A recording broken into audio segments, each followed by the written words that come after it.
vais prier. Seigneur notre Dieu, merci pour ta grâce, pour ta fidélité. Et Seigneur, merci pour ta parole. Veuille conduire ces instants, c'est vrai. Seigneur, nous voulons nous confier en toi. Et nous voulons, Seigneur, te faire confiance pour cette parole qui nourrit nos cœurs et nos âmes. Garde aussi les enfants et qu'ils puissent recevoir de toi, Seigneur, cette parole de vie également. Sois béni, Seigneur. Prends soin de ceux aussi qui n'ont pas pu se joindre à nous. Sois avec eux et visite-les. Au nom du Seigneur Jésus. Amen. Amen. Alors ce matin, on va aller dans le prophète Abdias. Abdias. Et on va lire ensemble Abdias. Il n'y a qu'un chapitre. On va le lire en entier. Donc Abdias, on ne sait rien. Voilà. On ne sait rien de lui. Ouais, certains prophètes, on a des petites infos sur leur vie, on arrive à savoir des choses. Abdias, on ne sait rien du tout. On ne sait pas fils de qui il est, on ne sait pas ce qu'il faisait, est-ce qu'il était prophète tout le temps, est-ce que c'était juste un moment, est-ce qu'il a prophétisé d'autres choses, est-ce que c'est sa seule prophétie, on ne sait rien. Rien de lui. Son nom, ça veut dire serviteur ou adorateur de l'Éternel. Voilà. Mais après, on ne sait rien.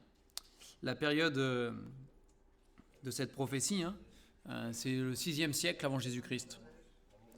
On n'a pas de date exacte non plus. Mais c'est un homme qui, à un moment donné, parce que Dieu lui a dit, a servi l'Éternel et a prophétisé. Il a fait en son temps, à son moment à lui, ce que Dieu lui a dit, tout simplement. Et c'est tout ce qu'on a besoin de savoir, et rien que ça déjà, c'est un exemple. C'est pas besoin d'être quelqu'un de célèbre ou de connu pour accomplir ou faire des choses pour l'Éternel. C'est chacun à notre niveau, au moment où Dieu nous le demande, on le fait. C'est tout. Alors on va lire sa prophétie. Prophétie d'Abdias. Ainsi parle le Seigneur, l'Éternel, sur Édom. Nous avons appris une nouvelle de la part de l'Éternel, et un messager a été envoyé parmi les nations. Levez-vous, marchons contre Édom pour lui faire la guerre. Voici, je te rendrai petit parmi les nations. Tu seras l'objet du plus grand mépris. L'orgueil de ton cœur t'a égaré. Toi qui habites le creux des rochers, qui t'assieds sur les hauteurs et qui dis en toi-même, qui me précipitera jusqu'à terre? Quand tu placerais ton nid aussi haut que celui de l'aigle, quand tu le placerais parmi les étoiles, je t'en précipiterai, dit l'Éternel. Si des voleurs, des pillards viennent de nuit chez toi, te voilà dévasté. Mais enlèvent-ils plus qu'ils ne peuvent? Si des vendangeurs viennent chez toi, ne laissent-ils rien à grappiller? Ah, comme Mésaü est fouillé, comme ses trésors sont découverts. Tous tes alliés t'ont chassé jusqu'à la frontière, tes amis t'ont joué, t'ont dominé. Ceux qui mangeaient ton pain t'ont dressé des pièges, et tu n'as pas su t'en apercevoir. N'est-ce pas en ce jour, dit l'Éternel, que je ferai disparaître d'Édom les sages et de la montagne d'Ésaü l'intelligence? Tes guerriers hautement seront dans l'épouvante, car tous ceux de la montagne d'Ésaü périront dans le carnage. À cause de ta violence contre ton frère Jacob, tu seras couvert de honte, tu seras exterminé pour toujours. Le jour où tu te tenais en face de lui, le jour où des étrangers emmenaient captive son armée, où des étrangers entraient dans ses portes et jetaient le sort sur Jérusalem, toi aussi tu étais comme l'un d'eux. Ne repaie pas ta vue du jour de ton frère, du jour de son malheur. Ne te réjouis pas sur les enfants de Juda au jour de leur ruine, et n'ouvre pas une grande bouche au jour de leur détresse. N'entre pas dans les portes de mon peuple au jour de sa ruine, ne repaie pas ta vue de son malheur au jour de sa ruine, et ne porte pas la main sur ses richesses au jour de sa ruine. Ne te tiens pas au carrefour pour exterminer ses fuyards, et ne livre pas ses réchappés au jour de la détresse. Car le jour de l'Éternel est proche pour toutes les nations. Il te sera fait comme tu as fait, tes œuvres retomberont sur ta tête. Car, comme vous avez bu sur ma montagne sainte, ainsi toutes les nations boiront sans cesse, elles boiront, elles avaleront, et elles seront comme si elles n'avaient jamais été. Mais le salut sera sur la montagne de Sion, elle sera sainte, et la maison de Jacob reprendra ses possessions. La maison de Jacob sera un feu, et la maison de Joseph une flamme. mais la maison d'Ésaü sera du chaume, qu'elles allumeront et consumeront, et il ne restera rien de la maison d'Ésaü, car l'Éternel a parlé. Ceux du Midi posséderont la montagne d'Ésaü, et ceux de la plaine le pays des Philistins. Ils posséderont le territoire d'Éphraïm et celui de Samarie, et Benjamin possédera Galaad. Les captifs de cette armée des enfants d'Israël posséderont le pays, occupé par les Cananéens jusqu'à Sarepta, et les captifs de Jérusalem, qui sont à Sépharad, posséderont les villes du Midi. Des libérateurs monteront sur la montagne de Sion pour juger la montagne d'Ésaü, et à l'Éternel appartiendra le règne. Donc voilà la prophétie d'Abias. Donc il prophétise ici sur Édom, c'est ce qui est écrit. Et Édom, donc c'est Ésaü. Ce sont les descendants d'Ésaü, on les appelait les Édomites. Après les Grecs et les Romains les ont appelés les Iduméens, mais c'est la même chose. Ce sont les Édomites. Et donc on sait, parce qu'on a l'histoire dans la Bible, qu'on ne va pas relire entièrement ce matin, mais nous connaissons cette histoire de Jacob et d'Ésaü, des jumeaux, des frères jumeaux, qui étaient alors différents complètement l'un de l'autre. Alors on a du mal à trop valoriser Jacob, parce que quand on voit l'histoire de Jacob, quand même, c'est un filou. C'est un filou, mais il a quand même un cœur pour l'Éternel et pour les choses de Dieu malgré tout. Il est attaché quand même aux promesses de Dieu, même si, il va falloir, dans son histoire, il va falloir qu'il rencontre Dieu face à face, qu'il combatte avec Dieu, qu'il soit brisé par Dieu pour comprendre certaines choses. Mais il a quand même un cœur pour l'Éternel, et l'Éternel est avec lui, et l'Éternel le bénit. Et Ésaü, il a du mépris pour les choses de Dieu. Il méprise son droit d'aînesse, il méprise les promesses qui sont pour lui, il méprise ce qui est juste et droit, et Ésaü est un homme qui a de l'orgueil, c'est un homme qui a de la force, c'est un homme qui se plaît dans sa force, c'est un homme qui aime les plaisirs du monde aussi. C'est un homme qui va chercher des femmes en dehors de ce qu'il faut. Il ne veut pas respecter ce que Dieu dit, il va chercher des païennes, il va chercher des femmes ailleurs. C'est l'homme dans le péché aussi. Alors, il avait probablement des qualités aussi. On va pas, Mais il y a entre Jacob et Ésaü, depuis le début, ça ne va pas. Ce n'est pas une fratrie unie, et ils sont opposés l'un et l'autre. C'est une image de l'opposition qu'il y a entre celui qui veut marcher avec Dieu et celui qui ne veut pas. On retrouve un peu ça avec Caïn et Abel, déjà, à l'origine. Et puis il y a d'autres exemples. Mais il y a deux manières de marcher. Alors, même si Jacob n'est pas parfait, néanmoins, il y a une recherche à un moment de Dieu dans la vie de Jacob. Et elle ne se voit pas dans celle d'Ésaü. Et les descendants d'Ésaü, qui sont devenus... il y avait des promesses quand même pour Ésaü, attention, et des bénédictions pour lui. Les descendants d'Ésaü sont devenus une nation qui était assez puissante. Et en Édom, la capitale d'Édom, ici il est question de Séla. Et en fait, Séla, c'est... donc c'est au verset 3, pardon. Tac. Ah non, c'est pas verset 3. Oui, c'est Séla dont il est question ici. Mais à l'époque, ça s'appelait Séla, c'est Pétra. Peut-être vous avez entendu parler de Pétra. Donc on est au sud de la mer Morte, là. Et dans un endroit qui est désertique. Dans la roche, là, il y a une... allez voir sur Internet, vous verrez les photos. Et les images, c'est impressionnant. Une cité dans les rochers, élevée là. Et à l'époque, c'était la capitale d'Édom. Et c'était une cité puissante et florissante, économiquement parlant. Il y avait des caravanes qui passaient là, c'était à la croisée de beaucoup de choses. Et c'était une cité très riche et très puissante. Très, très puissante. Et encore une fois, l'histoire se répète pour tous les empires et toutes les capitales. Personne ne pense qu'un jour ça va chuter, ça va tomber, que ça disparaîtra, que les gens vont même l'oublier. C'est impossible, n'est-ce pas ? C'est impossible. Et là, 6e siècle avant Jésus-Christ, dans cette prophétie, Dieu dit, Pétra, terminé. Édom, terminé. Ce sera fini, ils vont être précipités à terre. Et ils ont beau avoir construit dans les rochers, en hauteur. Ils ont beau avoir construit quelque chose qui semble imprenable et qui ne tombera jamais. Et Dieu leur dit, verset 3, verset 4, il dit, mais c'est de la folie et c'est de l'orgueil de la part de l'homme de croire pouvoir construire des choses qui sont éternelles. C'est impossible. C'est à la tour de Babel déjà, ils avaient essayé. On va monter jusqu'aux cieux. On va bâtir une tour qui monte là-haut. Nous, les hommes, c'est pas que Dieu avait rien demandé là dans cette histoire-là. C'est nous les hommes, on est capables. Nous les hommes, on est forts. On va bâtir cette tour, on va monter jusqu'aux cieux. On va toucher le ciel. Et dans la cité de Pétra, là, vous regarderez, c'est vrai que c'est impressionnant.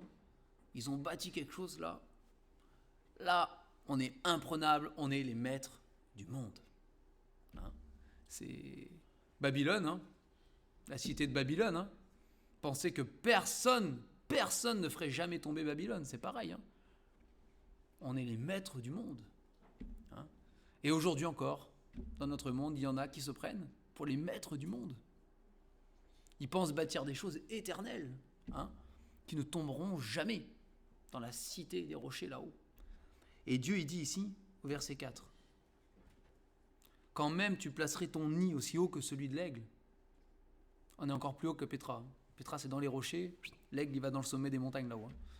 Et quand bien même, tu placerais même ton nid parmi les étoiles. L'homme veut aller conquérir des planètes. C'est comme on est en train de détruire celle-là, on se dit peut-être là-haut on aura une autre chance plus loin. Et l'homme veut aller conquérir des planètes. Mais quand bien même tu irais habiter là-haut, là, moi qui suis Dieu, je t'en précipiterai. La Bible dit, celui qui s'élève sera abaissé. Et on dit, plus on est haut, plus la chute est rude. On tombe de plus en plus haut. Plus on grimpe haut, plus la chute est douloureuse. Est douloureuse. Mais c'est l'orgueil de l'homme. Et ici, dans cette prophétie, Abias, c'est le Seigneur, va dénoncer l'orgueil de l'homme, qui pense être fort, être intelligent. C'est bon, on n'a pas le temps de tout voir, mais vous ferez une petite recherche sur Théman, verset 9, tes guerriers, ô Théman. Vous ferez une petite recherche et vous verrez que Théman était réputé pour sa sagesse. C'était réputé. Dans le coin, les gens qui étaient là, dans cette région, à Théman, ils étaient réputés ça fait partie d'Édom, ils sont réputés pour être des sages, des gens de bons conseils, instruits, savants. C'est des conseillers, quoi. Des conseillers. Et Dieu dit que je ferai disparaître d'Édom, au verset 8. Je ferai disparaître d'Édom les sages. Tous ceux qui pensent être quelqu'un, qui pensent avoir de l'intelligence. Dieu dit, vous n'êtes rien. Moi je suis Dieu. Et vous n'êtes que des hommes. Et vous n'êtes rien. Et prenez-en conscience, avant qu'il ne soit trop tard. Ne vous élevez pas trop haut dans votre propre cœur. N'allez pas vous prendre pour ce que vous n'êtes pas. Ayez de l'humilité. Et soyez réaliste sur vous-même. Dans le Nouveau Testament, il y a ce verset qui dit « Qu'as-tu que tu n'aies reçu ?» Et si tu l'as reçu, pourquoi te glorifies-tu comme si tu ne l'avais pas reçu ? Dieu dit « Ce que tu as, c'est moi qui te l'ai donné. Ton intelligence, ta force, ta sagesse, ta santé, ce que tu bâtis, tes biens. » Il dit « Tout ça, ça vient de ma main. C'est moi qui t'ai donné tout ça. » C'est pas toi, tu crois que tu en es sorti tout seul, que tu as tout bâti tout seul. Ça, c'est de l'orgueil. Alors tu as fait des choses peut-être, mais c'est de l'orgueil, parce que si moi, j'avais pas validé les choses, si moi, j'avais pas été là pour conduire, où serais-tu ? La Bible dit, on serait tous errants comme des brebis. Chacun chercherait sa propre voie, là, ne sachant pas où aller. On serait encore en tâtonnant dans la pénombre, sans avoir de lumière. On serait perdu, c'est ce que dit la Bible. On serait perdu. Tout ce que nous avons vient de Dieu. Et nous n'avons pas d'orgueil à avoir. Moi je. Combien de fois ça revient dans les conversations, ça ? Moi je.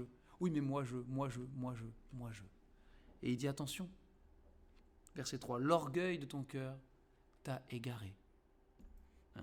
C'est toi qui habites le creux des rochers, qui t'assis sur les hauteurs, et qui te dit en toi-même, qui me précipitera? Hein? Bon, moi, ce verset me fait penser à Satan et la chute de Satan.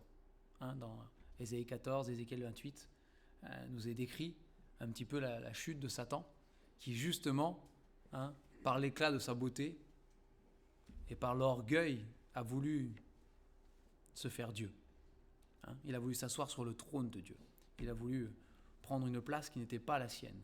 C'est lui aussi, hein, l'orgueil l'a fait chuter. L'a fait chuter. Et de la même manière, c'est quelque chose qui est dans le cœur de l'homme pécheur, cet orgueil. Et nous devons y prendre garde. Nous devons déjà ne pas le cultiver. Et nous devons surtout cultiver l'humilité. L'humilité qui, comme nous dit la parole, nous fait regarder les autres comme étant au-dessus de nous-mêmes, comme étant plus précieux que nous-mêmes, comme ayant de l'importance plus que nous-mêmes. Et c'est quelque chose qui n'est pas naturel pour nous. Pour l'être humain, ce n'est pas naturel. Nous avons une tendance naturelle à nous croire supérieurs aux autres. Il y a peut-être des exceptions, mais de manière naturelle et générale quand même, c'est le cas. Hein, on a tendance à se croire supérieur, à se croire meilleur, ou en tout cas à avoir plus d'importance.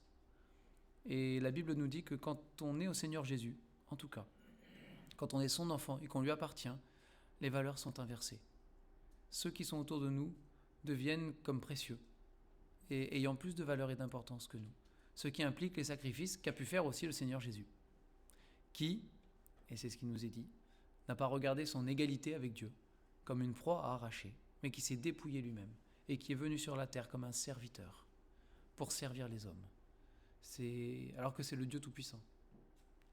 Hein, et ce matin, avec les préados, là, on a vu, on ne s'est pas étendu dessus, mais on a vu dans le chapitre 3 de Matthieu que Jean-Baptiste reçoit Jésus qui vient. Hein, et Jésus dit, ben voilà, je viens pour être baptisé par toi. Et il dit, non, là, l'ordre de valeur, il y a un truc qui ne va pas, c'est pas normal. C'est toi le créateur, c'est toi le sauveur, c'est le Messie. Il dit, c'est l'inverse, moi je suis un pécheur, c'est moi qui dois être baptisé par toi, c'est pas toi, c'est pas possible. Le pauvre Jean-Baptiste a dû bugger quand même. Hein. Il a dit non, c'est pas possible. Mais c'est ce que le Seigneur a fait dans son humilité. Il est venu nous servir, il est passé par le même chemin que nous. Lui qui n'était pas pécheur, il s'est assimilé aux pécheurs. Hein. Et la Bible dit même il a été fait péché pour nous, sur la croix. Hein. Sur la croix, prenant notre place. Et c'est l'exemple que nous devons suivre. Et ici, voilà. Ici, ces Édomites, qui ne sont pas bien différents des gens d'aujourd'hui et des nations d'aujourd'hui, et parfois de nos propres cœurs aussi, hein, eux se croyaient quelqu'un, se croyaient intouchables. Hein, ça n'arrive qu'aux autres. Oui, il y a des empires qui sont tombés, oui, machin. Et plus que ça, on le voit dans le texte. Oui, c'est vrai.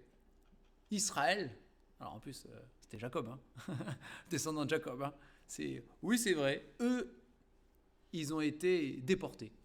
Donc ils ont assisté, c'est ce que nous dit ce texte. Hein, les Édomites ont assisté, depuis leur hauteur bien installée, à la chute de leurs frères, parce qu'ils sont quand même de la même famille à la base, hein, ils sont frères jumeaux, Ésaü et Jacob. Hein.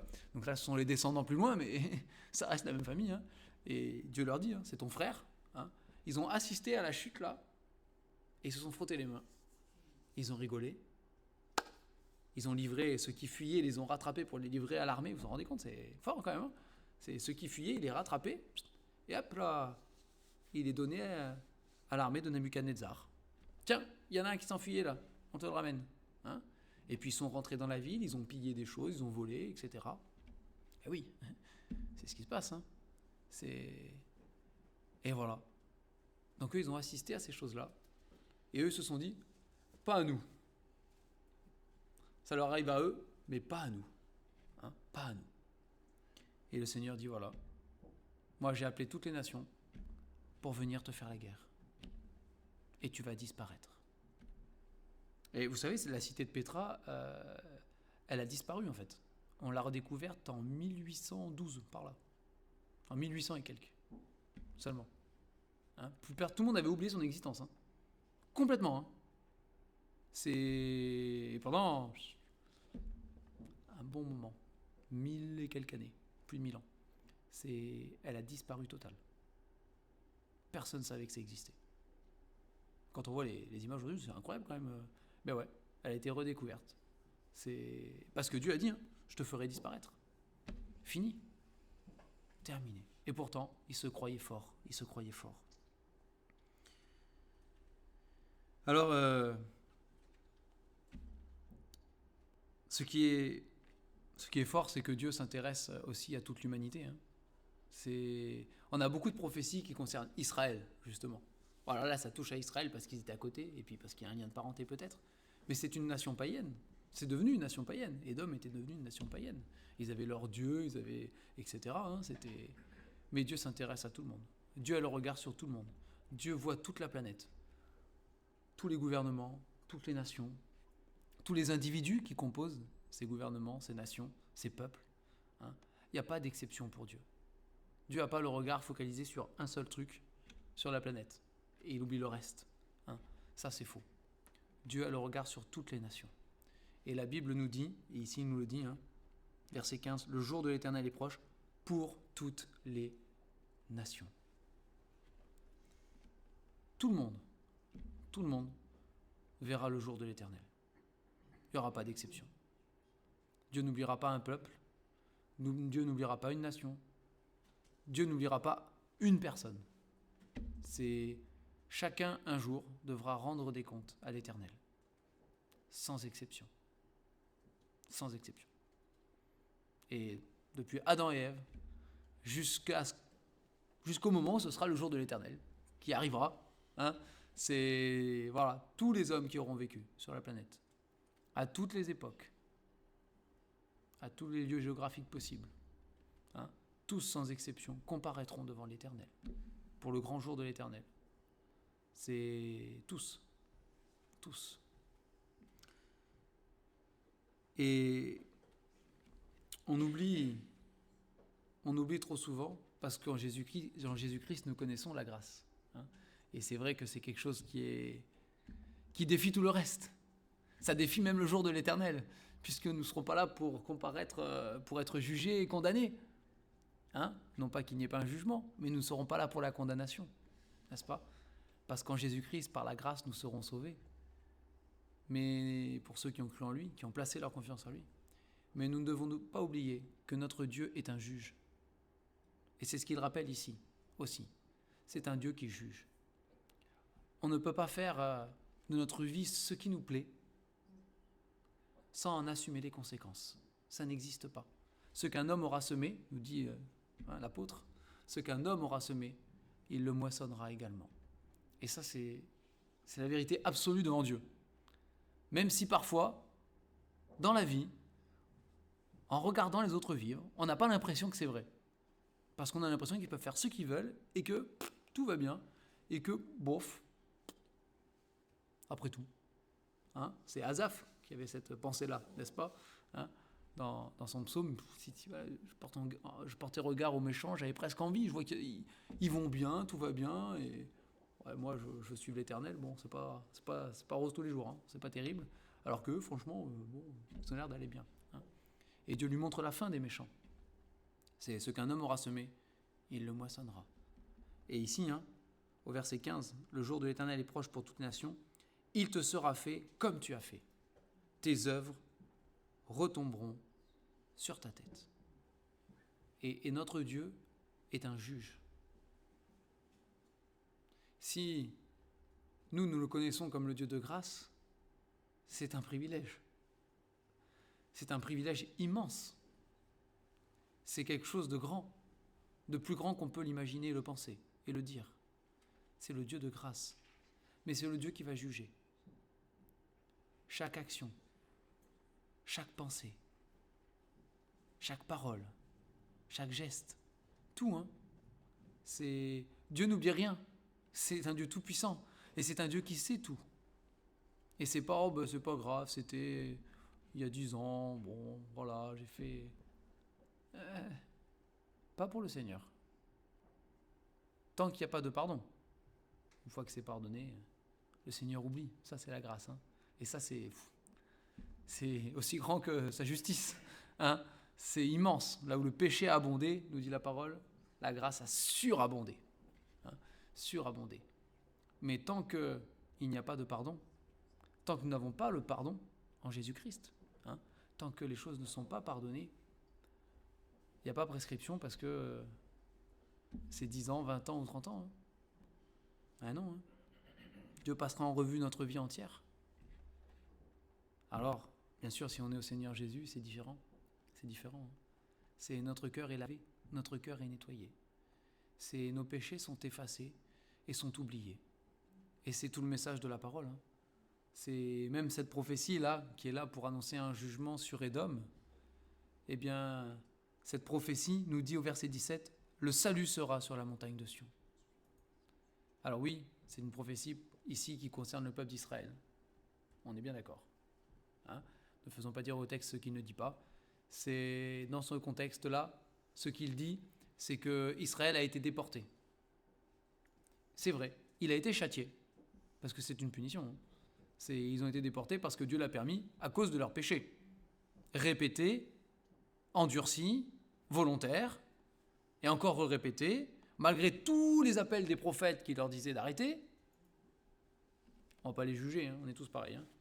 Mais voilà, du coup, le jugement est tombé. Mais Dieu dit ici qu'ils reviendront. Hein? Édom s'est réjoui de les voir emmenés captifs. Édom lui disparaîtra et ne reviendra pas s'installer. Pétra, c'est pas une capitale. Hein? C'est un lieu touristique aujourd'hui. Mais c'est tout. C'est rien d'autre. Hein? On n'est pas revenu s'installer et reconstruire un peuple. Hein? Alors que en Israël aujourd'hui, c'est une nation. Alors après, on peut discuter de plein de choses. Et c'est pas du tout le lieu. Mais c'est une nation. Il y a un peuple qui est là, hein, et qui occupe le pays. Il n'y en a pas qu'un d'ailleurs. Mais voilà, c'est le pays vivant. Il est occupé. Alors, un jour, il le sera pour de vrai, selon l'Éternel. C'est ce que dit la parole de Dieu, n'est-ce pas? Ce qui n'est pas le cas aujourd'hui. Hein. Mais un jour, ils reconnaîtront, à la fin des temps, leur Messie. Ils se tourneront vers lui. Et là, ce sera bien différent par rapport à aujourd'hui. Néanmoins, il dit, le salut sera sur la montagne de Sion et elle sera sainte. Hein? Et le Seigneur a promis qu'un jour, il reviendrait et qu'il régnerait. Il reviendrait sur la montagne de Sion et il régnera. Et c'est une prophétie qui reste encore à accomplir. Alors, il est venu une première fois, certes, à la montagne de Sion. Il n'a pas régné, il n'est pas monté sur un trône, il est monté sur une croix. Hein? Parce que là, on est 600 ans, 500 et quelques années avant Jésus-Christ, hein, pour Abdias. Donc, 500 ans plus tard, le Seigneur est venu. Le salut était sur la montagne. Hein, mais il n'est pas monté sur un trône, il est monté sur une croix. Mais le salut était là. Il était présent. C'est Siméon, hein, dans le temple, quand il reçoit Jésus, qui dit, voilà, mes yeux ont vu le salut. Hein. C'est fort. Hein. Il a vu le salut de Dieu. Hein. Il ne devait pas mourir avant de voir le salut. Et ce petit enfant, tout petit, qu'il avait entre les mains, hein, il dit, voilà, mes yeux ont vu le salut de Dieu, là. C'est quelque chose. Hein. Donc le salut est venu une première fois, en la personne de Jésus-Christ sur cette croix. Mais il reviendra. Il reviendra encore, de nouveau. Pas comme un bébé, et pas sur une croix après non plus. C'est comme un roi, et pour régner. Et il établira son règne. Et là, il est question de libérateurs, verset 21. Hein, des libérateurs monteront sur la montagne de Sion pour juger la montagne d'Ésaü. Il y aura un jugement des nations. Il en est question aussi dans le Nouveau Testament. Hein. Il y aura un jugement des nations. Les nations seront jugées. Mais surtout, c'est la fin du verset 21. Parce que c'est cela qui est le plus important. Et à l'Éternel appartiendra le règne. On a une toute petite prophétie dans Abdias, de quelqu'un qu'on ne connaît pas, dont on ne sait rien, un illustre inconnu. Hein, et elle termine avec ce verset magnifique. C'est « À l'Éternel appartiendra le règne ». Les hommes peuvent faire ce qu'ils veulent. Sur la terre, certains sont puissants. Ils ont beaucoup de pouvoir, humainement parlant. Hein, d'accord ? Ils ont du pouvoir. Ils ont des moyens d'agir. À l'époque déjà, il y avait des empereurs d'une puissance qu'on n'imagine pas, qui déplaçaient des armées de milliers, des milliers d'hommes. C'était immense, immense, immense. Des hommes d'une puissance inimaginable. Déjà à l'époque, il y en avait. Hein. Il y en avait. Ils pouvaient envahir un pays d'un claquement de doigts, et raser même des pays. Ils pouvaient. Et certains l'ont fait d'ailleurs. Hein. Ils avaient ce pouvoir-là. Mais tout cela ne sont rien. Et un jour, il y en a un qui va régner. C'est l'Éternel. Il le dit ici, hein, à l'Éternel appartiendra le règne. Il le fera. Il régnera sur toute la terre, sur toute la planète, sans exception. Ce qu'aucun homme n'aura réussi à faire. Avec, c'est les puissants de ce monde qui ont toujours existé, hein, c'est la folie des grandeurs, toujours plus. Hein, combien il y en a eu qui ont cherché à conquérir le monde? Combien? Il y en a eu, hein. Il y en a eu, hein. Il y en a eu. Ils voulaient conquérir, être les maîtres du monde. Il y en a qui ont voulu. C'est impossible. Il n'y en a qu'un seul qui le fera. C'est le vrai maître du monde. C'est le seul à qui appartient le monde, c'est le créateur du monde, de la planète, le créateur de nos vies, c'est le créateur de toutes choses. Mais il le fera. Il le fera. À l'Éternel appartiendra le règne. Et vous savez, ce règne, il a commencé déjà, on peut le dire. Nous en faisons partie, si nous sommes enfants de Dieu. C'est vrai, c'est la vérité. Regardez dans les évangiles, et encore ce matin dans Matthieu 3 avec les préados, hein, c'était le message de Jean-Baptiste, le royaume des cieux est proche. Hein. Regardez dans les évangiles le nombre de fois où il est question du royaume de Dieu, ou du royaume des cieux. Je ne veux pas aujourd'hui disserter sur les deux, peu importe, mais du royaume. Hein. Combien de fois il en est question? Et c'est dans nos cœurs. Hein, c'est un royaume qui commence dans nos cœurs. Un jour, il sera terrestre. Christ va régner. On est d'accord. Hein. Mais déjà aujourd'hui, il a commencé à régner. Si vous êtes enfant de Dieu, si vous avez donné votre cœur au Seigneur Jésus, vous avez demandé pardon pour vos péchés, vous lui avez demandé de vous sauver, vous avez cru de tout votre cœur que sur la croix, il a payé pour vos péchés. L'Esprit de Dieu est venu vivre en nous. Et dans notre cœur, déjà, le Seigneur règne. Nous sommes déjà le royaume de Christ. Hein, c'est un royaume qui n'est pas de ce monde. Et c'est ce que Jésus a répondu, n'est-ce pas? C'est mon royaume n'est pas de ce monde. Non. Il y a un royaume aussi qui est spirituel. C'est vrai. Un jour, le spirituel et le terrestre se rencontreront. Hein, mais aujourd'hui, il est un royaume qui est spirituel et qui a commencé dans nos cœurs.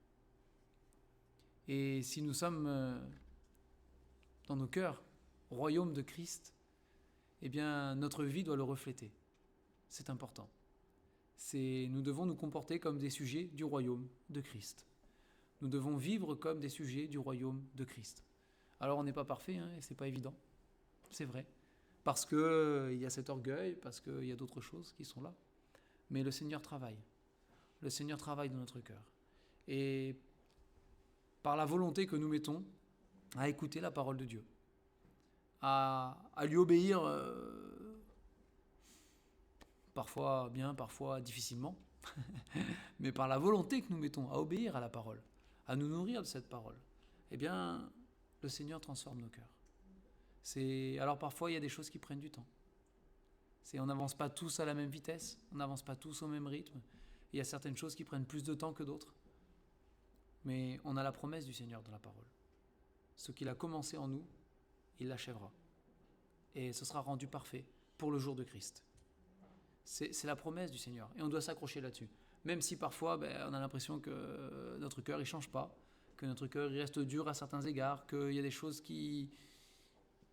Alors, je ne parle pas de ce qu'on voit chez les autres, hein, je parle de ce qu'on voit chez nous-mêmes. C'est facile de voir chez les autres. Édom, il voyait bien ce qui se passait en Israël. Oh là là, oh là là. Hein, c'est pour soi-même. Hein, c'est pour soi-même. Pour moi-même, on le sait. Pour soi-même, on le sait. Il y a des choses difficiles, il y a des choses... Mais on doit faire confiance au Seigneur. On doit persévérer. On doit continuer à mettre notre volonté, à écouter la parole, à la lire, à la méditer, à s'en nourrir. Dieu fera le travail. On peut lui faire confiance. Il n'a jamais déçu personne. C'est un Dieu tout-puissant qui ne déçoit pas. Et s'il a commencé son règne dans nos cœurs, par la conversion, par la nouvelle naissance, par notre salut, s'il a commencé à le faire, alors il continuera à travailler. Nous, peut-être, on ne le voit pas des fois, on a l'impression que ça avance pas, mais ça, c'est nos yeux humains. Ne croyons pas. Dieu ne se donnera pas de repos qu'il nous fasse avancer, qu'il nous transforme. Dieu le fera. Dieu avait le regard à l'époque sur Édom, sur chacun. Dieu a le regard toujours aujourd'hui sur chacun d'entre nous. Il voit nos vies. Il sait toutes choses. Il est notre juge, mais il est aussi notre sauveur. Il est celui qui nous transforme. Il est le Dieu de grâce. Et nous devons faire confiance à ce Dieu-là. C'est un Dieu qui ne déçoit pas. Et qui ne décevra jamais. Il n'y a pas de... Il n'y a jamais eu de discussion là-dessus, dans la parole de Dieu. Il y a plein de discussions, mais que Dieu déçoive, jamais. Jamais. Aucun de ceux qui sont confiants en l'Éternel n'ont été déçus. Alors que le Seigneur nous encourage à être, même si parfois nous sommes des illustres inconnus, hein, nous ne sommes peut-être pas des gens célèbres, et même dans les choses pour le Seigneur, hein, nous ne sommes peut-être pas célèbres, nous faisons des petits trucs comme ça, par-ci, par-là, peu importe. C'est ce que Dieu nous demande, faisons-le. Simplement, avec simplicité. Et puis voilà, prenons garde à cet orgueil qui est en nous. C'est vrai, hein. Ne croyons pas que nous habitons dans des lieux élevés, que nous sommes importants, que ceci, que cela. Non, nous sommes petits. Et il faut juste le reconnaître. C'est pas, hein, il faut le reconnaître devant le Seigneur et lui demander de changer ça en nous. Et encore une fois, faisons-lui confiance, il va travailler. Il travaille avec nous. Il travaille avec les nations entières. Il arrive à faire travailler des planètes. Il fait tourner le système solaire, il fait tourner l'univers. Il arrive à faire toutes ces choses-là sans même un effort, ni rien du tout. Juste parce qu'il l'a dit une fois. La chose a été. Alors, nous qui sommes petits, sur une petite planète noyée dans tout l'univers, combien pour le Seigneur, il n'y aura pas de difficulté à nous faire avancer. C'est à transformer nos cœurs. Il faut lui faire confiance. Je vais terminer, on va prier. Seigneur, nous te rendons grâce parce que tu as permis que cette prophétie arrive jusqu'à nous pour encore parler à nos cœurs. Seigneur, nous te prions ce matin de nous garder de nous-mêmes, qu'on ne soit pas orgueilleux, Seigneur, qu'on n'ait pas trop de fierté, Seigneur, mais qu'on soit plutôt reconnaissant. Qu'à la place, nous soyons reconnaissants pour tout ce que tu permets dans nos vies, tout ce que toi, tu nous rends capables de faire. Seigneur, oui, il y a des choses dans ce monde que nous aimons réussir ou faire. Et ça aussi, Seigneur, reconnaissons que ça vient de toi. Tout vient de toi. Qu'on n'ait pas cet orgueil de penser que nous sommes forts. Non pas à nous, Éternel, non pas à nous, mais à ton nom seul donne gloire. Seigneur, nous avons besoin de toi. Nous le reconnaissons humblement ce matin, chacun d'entre nous. Nous avons besoin de toi. Besoin de toi pour rester humble. Besoin de toi pour transformer nos cœurs, Seigneur, qui sont durs. Besoin de toi pour transformer nos vies. Et Seigneur, parce que tu le dis dans ta parole, nous te faisons confiance que tu vas le faire. Que tu travailles, même quand on ne voit rien. Seigneur, nous voulons encore ce matin proclamer devant le monde visible et invisible que tu es le vrai roi et le vrai maître de la terre. Et que si aujourd'hui les hommes sont en rébellion, tu restes le souverain et le seul maître. Seigneur, nous prions que tu sois le seul maître déjà de nos cœurs et de nos vies. Et que ce ne soit pas juste une proclamation, mais que ça se voie, Seigneur. Merci, parce que nous pouvons te faire confiance. Merci parce que tu es un roi et un maître qui est doux et humble de cœur. Un maître bon. Et oui, tu es un bon maître. Sois béni encore ce matin. Et merci Seigneur pour la liberté que nous avons de pouvoir nous réunir pour proclamer ta parole, Seigneur, et proclamer la vérité. Au nom du Seigneur Jésus. Amen.